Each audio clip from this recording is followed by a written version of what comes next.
Hello friends, so today we will be discussing a case of upper eyelid blepharoplasty. She is hailing from a hilly state of India, and what we observe is a hooding upper eyelid fold that is almost coming up to the lash.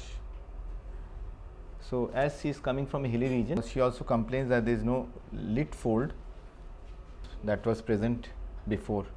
So our goal will be to not only take out this excess skin, this is the excess skin, but also to create a fold.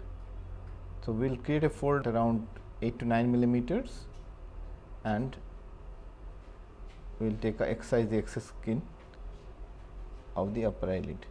There is no fatty bulges, so we don't need any fat removal in this case. So it's just a case of skin excision and creation of the lid fold at around 8 to 9 millimeters.